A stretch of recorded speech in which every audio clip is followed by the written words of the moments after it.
येत्या 29 ऑक्टोबर वार मंगळवारला धनतेरस आहे.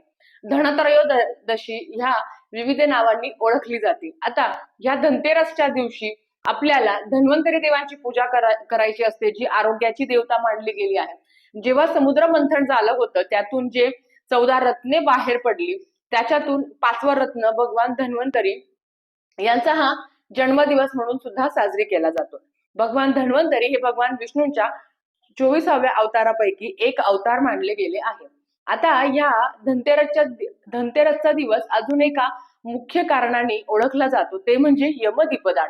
ह्या दिवशी आपल्याला मृत्यूंचे देव भगवान यमदेव यांना विनंती करायची असते की माझ्याही घरात कधी अपमृत्यू होऊ देऊ नये म्हणून. आता हा यमाचा दिवा नेमकी कधी लावायचा, कुठल्या दिशेने लावायचा, जर तो विझला तर काय करायचं? कारण प्रत्येकाच्या घरात संध्याकाळच्या वेळेस आपल्या घरातले लोक येतील असं नाही आहे. आपले पती आपल्या घरातले कर्ता व्यक्ती कधी 10 वाजता येतो, कधी 11 वाजता येतो. मग संध्याकाळी 6:30 ते 8:30च्याच दरम्यान हा दिवा लावायचा का? तर या सगळ्या संदर्भातली माहिती आज आपण बघणार आहोत. तर चला व्हिडिओला सुरुवात करूया. सर्वप्रथम यमाचा दिवा आणि 13 दिवे, त्या 13 दिव्यांमध्ये एक एक एक यमाचा दिवा मांडला गेला आहे. म्हणून काय 13 यमाचे दिवे लावायचे का असं अजिबात नाही आहे. काही ठिकाणी 13 दिवे लावले जातात, काही ठिकाणी एक दिवा लावला जातो, पण यमाचा दिवा फक्त एकच असतो, जो कणकेचा करायचा असतो. तो कसा करायचा ते तुम्हाला माहिती आहे, पण मी तुम्हाला डेमो पण दाखवणार आहे. आता कणकेचा दिवा बनवण्यासाठी त्या पिठामध्ये आपल्याला मीठ टाकायचं नाहीये, फक्त हळद टाकायची असते आणि ते कणिक आपल्याला भिजवून घ्यायचं असतं आणि त्याचा दिवा बनवायचा असतो. आता हा दिवा आपल्याला लावताना अर्थात मासिक धर्म असेल त्या महिलाला करता येणार नाही, तिने कोणाकडनं तरी करून घ्यावं म्हणजे घरातल्या एखाद्या माणसाकडनं, मुलीकडनं, बाईकडनं करून घ्यावं. ज्यांना सुतक आलं आहे त्यांनाही ही सेवा करता येणार नाही. एक मंत्र म्हणायचा असतो, भगवान यमांना प्रार्थना करायची असते. तो मंत्र सुद्धा कुठला तेच आपण आता थोड्या वेळात बघणार आहोत. तर लक्षात घ्या, आपण जेव्हा यमाचा दिवा लावत असतो तेव्हा तो मुख्यतः 6:30 नंतर, म्हणजे जेव्हा आपली धन्वंतरीची पूजा करून झाली की नंतर 6:30-7 दरम्यान आपण लावू शकतो. मग तो विझला तर काय करायचं, तर काही घाबरायचं नाही. जरी तो शांत झाला तरी सुद्धा, कारण हवा असणार आहे, आपली सुद्धा ती गडबड असणार आहे की प्रत्येक वेळेस आपण तिथे जाऊन बघणार नाही की तो चालू आहे का, शांत झालाय. त्याच्यासाठी जरी तो शांत झाला, एखादा व्यक्ती तुमच्या जर 9 वाजता आला, 10 वाजता आला, तरी सुद्धा तो दिवा आपण परत पेटवायचा आणि त्या व्यक्तीला तो मंत्र म्हणायला लावायचा. तुम्हाला डिस्क्रिप्शन बॉक्स मध्ये पण देईल किंवा फ्लॅश पण होत असेल, तर तो मंत्र त्याला म्हणायला लावायचा आणि त्याच्यानंतर त्यांना सुद्धा पाया पडायला लावायचा. हा दिवा घराच्या बाहेर लावायचा असतो. तर तो कसा लावायचा ते आपण बघूया. तर आता यमदीपदान करण्यासाठी असा दिवा आपल्याला बनवून घ्यायचा आहे. दिवा कसा बनवायचा ते तुम्हाला मी ऑलरेडी सांगितलं आहे.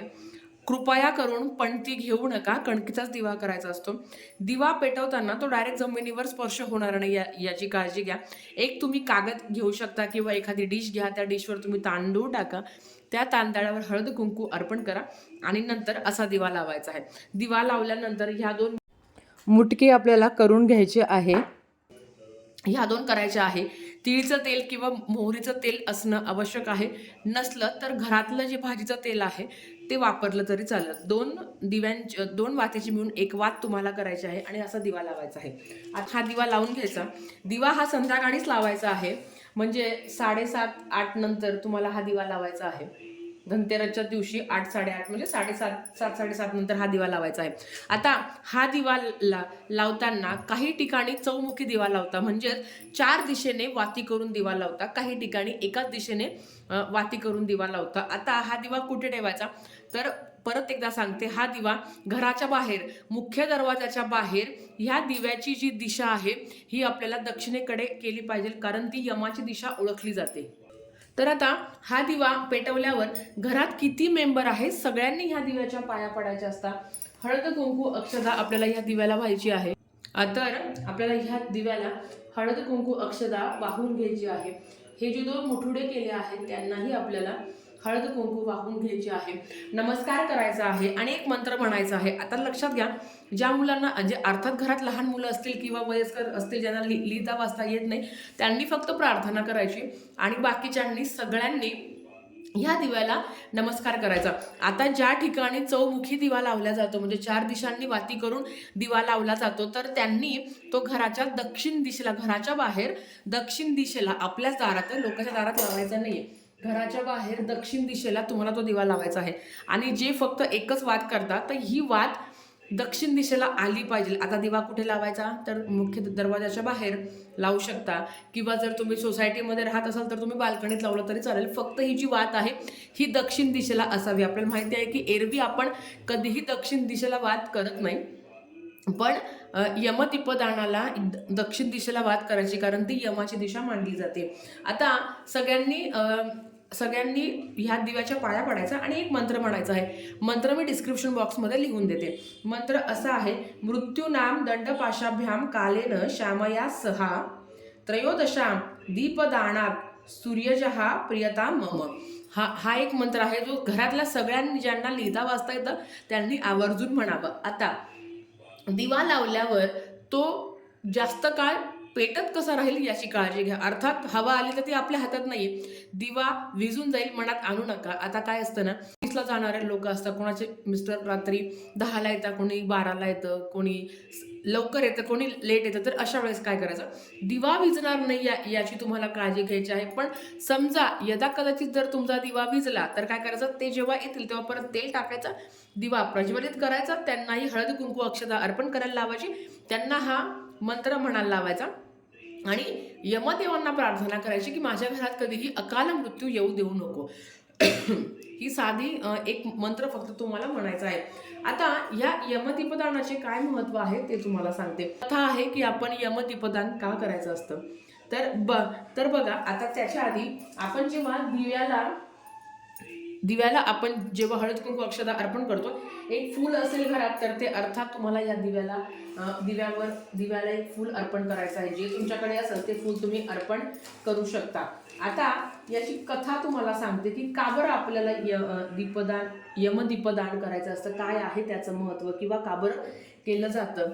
तर बघा, एकदा यमराजाने आपल्या दूतास एक प्रश्न विचारला, काय रे, आजपर्यंत तुम्ही अनेक लोकांचे प्राण हरण केले आहे, पण हे करीत असताना असा कुठला प्रसंग घडला की त्यामुळे तुम्हाला फार वाईट वाटले, तुम्हालाही दुःख झाले? थोडा विचार करून दूतांनी उत्तर दिले, आठवतो म्हणजे ते दूत बोलले की आठवतो आम्हाला असा एक प्रश्न. धर्मराज म्हणाले, सांग बरं. दूत म्हणाले, महाराज, पृथ्वीवरील हेमराज नावाच्या राजाच्या मुलाचे प्राण हरण करताना आम्हाला अतिशय दुःख झाले होते. एवढं दुःख होण्याचं कारण काय, असं राजांनी विचारलं. यमराजांनी विचारलं तेव्हा दूत म्हणाले, महाराज, या राजकुमाराचा विवाह 4 दिवसाआधीच झाला होता. सगळ्या राज्यात, राजवाड्यात केवढा आनंद निर्माण झाला होता. तो आनंद संपण्याच्या आतच राजपुत्राने आपल्या विवाहाचा राजशृंगार उतरवायच्या आतच त्याचे प्राणहरण करण्याची वेळ आमच्यावर आली होती. नुकत्याच लग्न झालेल्या त्याच्या पत्नीपासून त्याचे प्राणहरण करताना आमचे डोळे ओले झाले होते. तिचा शोक पाहून आम्हालाही वाईट वाटले होते. हा प्रसंग ऐकून यमराजालाही वाईट वाटले, त्याच्याही डोळ्यात पाणी आले. तोच नंतर दूत म्हणाला, कृपा करा आणि असा प्रसंग परत येणार नाही असे काहीतरी करा.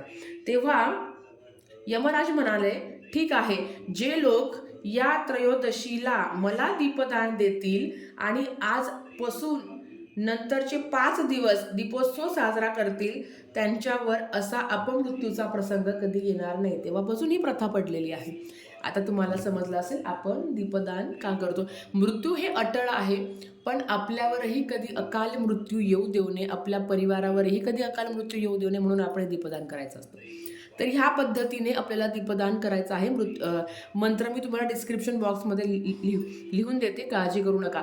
ताई, विटाळ आहे, सुतक आहे, तर काय करू शकतो, तर अशा वेळेस दीपदान शक्य असेल तर करू नका. आता तुम्हाला जर मासिक धर्म आला असेल तर घरातल्या मंडळींकडनं तुम्ही दीपदान करून घेण्याचा प्रयत्न करा. तुम्ही बघितलं, यमाचा एकच दिवा लावायचा असतो, जे 13 दिवे लावायचे असते आणि दीपदान करणार आहोत. हे भगवान यमांना आपल्याला तो दीपदान, त्यांना तो दिवा अर्पण करायचा असतो.